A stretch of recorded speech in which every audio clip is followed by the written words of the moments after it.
এই পর্বে আমি যেটি দেখাবো সেটা হচ্ছে একজন ডিপার্টমেন্ট হেড যার কাছে আইএম এবং লিভগুলো চলে আসবে।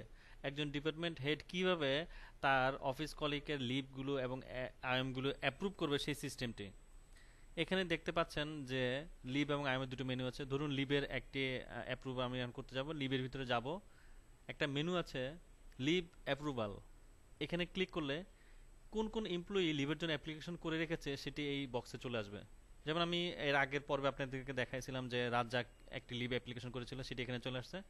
এখন ডিপার্টমেন্ট হেড সেটিকে ক্লিক করে ওপেন করবে, করে দেখতে পাবে যে হ্যাঁ অমুক এমপ্লয়ি সিক লিভ চেয়েছে এত তারিখের, এবং সে তার ডিটেলস চলে আসবে, সে একদিনের ছুটি চেয়েছে। এখানে ডিপার্টমেন্ট হেড যদি তাকে ছুটি দেয় তাহলে অ্যাপ্রুভে চাপ দিবে, ক্যান্সেল করতে পারবে, ডিলিট করতে পারবে, যেটি করুক। হ্যাঁ, এখন ধরুন আমি এটা অ্যাপ্রুভ করবো, এই অ্যাপ্রুভে ক্লিক করলাম। ক্লিক করে দেখুন আমার বক্সটা ফাঁকা হয়ে গেছে, কারণ আমার লিভ একটাই ছিল, সেটা কমপ্লিট হয়ে গেছে। এইভাবে আমি লিভটা অ্যাপ্রুভ করে ফেললাম। এবং যে ইউজারটি এই লিভটা অ্যাপ্লিকেশন করেছিল তার ওখানে স্ট্যাটাসটাও চেঞ্জ হয়ে গিয়েছে, অ্যাপ্রুভড হয়ে গেছে। উনি বুঝতে পারবে যে হ্যাঁ আমার লিভটা গ্র্যান্টেড হয়েছে, এবং তার অ্যাটেন্ডেন্স রিপোর্টও সেটা উনি দেখতে পাবে। তো একই রকমভাবে আমরা এখন আইএম একটি অ্যাপ্রুভাল করব।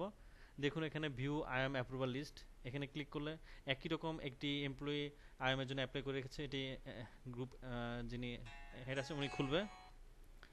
এখানে সেম ভাবে উনি এখানেও অ্যাপ্রুভ আইএম অ্যাপ্লিকেশনে ক্লিক করলে এই আইএম টু রেগুলারাইজ হয়ে গেল। এভাবেই লিভ এবং আইএম অ্যাপ্রুভ করতে হয়। Thank you.